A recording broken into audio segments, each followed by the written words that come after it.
Hallelujah hallelujah. आज के सुंदर दिन में इस वचन के द्वारा प्रभु आपको बहुत आशीष करे, बहुत आशीष करे। क्योंकि देखते हैं इस्राएली लोगों को परमेश्वर ने अद्भुत रीत से मिस्र की गुलामी से छुड़ाया था, बड़े बड़े कार्य किए थे। और मूसा को भी परमेश्वर ने अपने पवित्र पर्वत सीने पर्वत पर बुलाया और से जो 10 कमांड्स, जो 10 आज्ञाएं परमेश्वर ने दी। देखते हैं लेकिन यहाँ पर क्या हुआ, जब हम लोग निर्गमन 32 अध्याय देखते हैं तो इजरायली लोग, मूसा को आने में देर हुई तो इजरायली लोग कुड़कुड़ाने लगे और हारून से कहने लगे कि जो मूसा हमको वहाँ से निकाल लाया था पता नहीं कहाँ चला गया, इसलिए हमारे लिए एक सोने का बछड़ा बनाओ। तो हारून को बहुत परेशान करने लगे। तो हारून ने भी कहा अपने जो सोने की जो बालियाँ और भी चीज़ थी लाओ, और उन्होंने उसे ढालकर एक सोने का बछड़ा बनाया। मेरे प्रभु के भक्तों, देखो परमेश्वर के बड़े अद्भुत कार्य, अचंभे के काम, आश्चर्यजनक काम देखे थे, फिर भी यहाँ पर इजरायली लोग परमेश्वर के खिलाफ में हो जाते थे। उन्होंने सोने का बछड़ा बनवा लिया और उसी की वो आराधना करने लगे। जब हम लोग निर्गमन 32 के 4 में देखते हैं तो वो कहने लगे थे, हे इजराइल, और उसने कहा था, क्योंकि वो इजरायलियों ने कि जो मैंने ये मूरत जो बनाई है, जो सोने का बछड़ा बनाया है, यही ईश्वर है, यही ईश्वर है और यही मुझे मिस्र देश की गुलामी से छुड़ा लिया है। देखो परमेश्वर के खिलाफ में कितना जाने लगे। तो परमेश्वर ने जब स्वर्ग से देखा तो मूसा से कहा, वहाँ से जब परमेश्वर बातचीत कर रहे थे, मूसा से कहा कि जाओ नीचे, क्योंकि वो हमसे दूर हो गए हैं। उन्होंने एक मूर्ति खड़ी कर ली है और वो उसकी उपासना करने लगे हैं, वो गलत कार्यों में व्यस्त हो गए हैं। तो मूसा जब ऊपर से आए तो उन्होंने देखा कि वहाँ पर नाच गाना हो रहा है, वो मूर्ति के सामने दंडवत कर रहे हैं।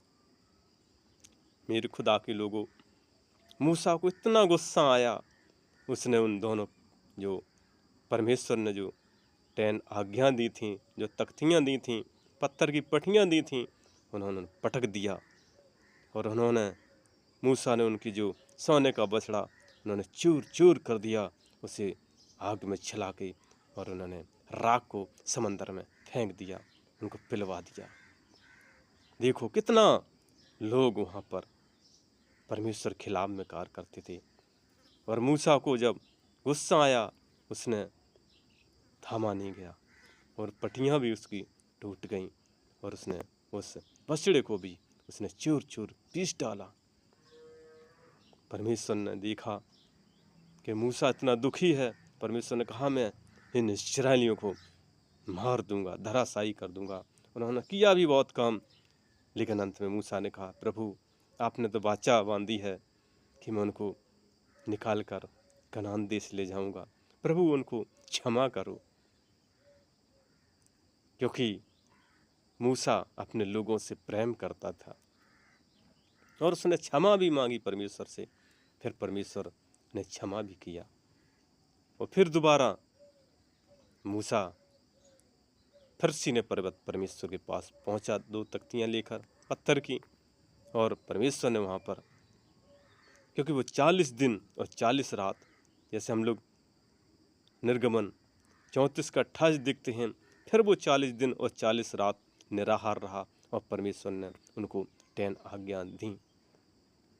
और आज भी देखते हैं वही 10 आज्ञा यहाँ पर हैं। जब हम लोग निर्गमन 33 का 11 देखते हैं तो परमेश्वर मिलाप वाले तंबू में मूसा को आमने सामने बात करते थे, जैसे भाई से बात करते हैं, ऐसे परमेश्वर मूसा से बात करते थे। और जो बादल का खम्मा था वो मिलाप वाले तंबू के घीट पर रहता था। जो लोग थे अपने अपने दरवाजों पर दंडवत करते थे। कितना परमेश्वर का प्रेम था मूसा के साथ, भाई के समान आमने सामने बात करते थे। और वही मूसा जब 34 का 28 में देखते हैं, परमेश्वर के पास गए तो उन्होंने 40 दिन 40 रात निराहार रहे उस पर्वत पर, सीनै पर्वत पर वहाँ परमेश्वर ने 10 आज्ञाएं दी। जब वो नीचे लेकर आए तो उसके चेहरे से किरणें निकल रही थी। जब हम लोग 34 का 29 देखते हैं, मूसा के चेहरे से किरणें निकल रही थीं, उसका चेहरा चमक रहा था। लोग उसके चेहरे को नहीं देख पा रहे थे, इतनी तेज चमक थी उसके चेहरे में। क्योंकि जब तक वो परमेश्वर के पास न जाता था तब तक वो ओढ़े रहता था, क्योंकि उसकी इतनी तेज चेहरे की चमक थी, किरणें निकलती थी, लोग नहीं देख पा रहे थे। मेरे प्रभु के लोगों, प्रभु कितना महान है। अपने लोगों को वो चमकाता है, अपने लोगों को वो आशीष करता है, इसलिए उसकी महिमा करें, आराधना करें। और हम लोग जब आगे देखते हैं उसी मूसा के द्वारा फिर यहोशू आए और बड़े बड़े राजा महाराजा। देखते हैं नए नियम में पौलुस इस बात को क्या सिखाते हैं। जैसे हम लोग दूसरा कुरिन्थियों में देखते हैं, जो हम लोग नए नियम में दूसरा कुरिन्थियों देखते हैं, जो अध्याय 3 का 7 से लेकर हम लोग जब 17-18 तक पढ़ते हैं तो उसमें पौलुस इस बात को कहता है कि मूसा जो तेजोमय था, लेकिन यहाँ पर और भी तेजोमय है, क्योंकि जो उसकी आत्मा उसकी इतनी तेज है। जो परमेश्वर यीशु मसीह का जो पौलुस ने दर्शन पाया था, उसकी जो ज्योति थी इतनी तेजोमय थी कि वो धराशायी हो गया था। और उसकी वो तेजोमय क्यों नहीं होगी? क्योंकि प्रभु यीशु मसीह इस पृथ्वी पर उन्होंने दिखाया, आश्चर्य के काम दिखाए, और उन्होंने मृत्यु पर विजय प्राप्त की। और उसकी तेज इतनी तेज है क्योंकि वो सर्वशक्तिमान है। मूसा की तेज से ज़्यादा परमेश्वर यीशु मसीह की रोशनी तेज है। इसलिए हमें प्रभु यीशु मसीह की महिमा करनी चाहिए, आराधना करनी चाहिए, प्रार्थना करनी चाहिए, क्योंकि जहाँ प्रभु की आत्मा है वहाँ स्वतंत्रता है।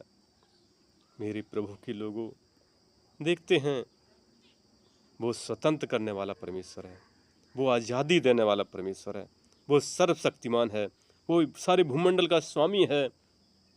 इसलिए उसकी महिमा करें, आराधना करें, प्रार्थना करें, क्योंकि वो महान परमेश्वर है, वो जीवित परमेश्वर है।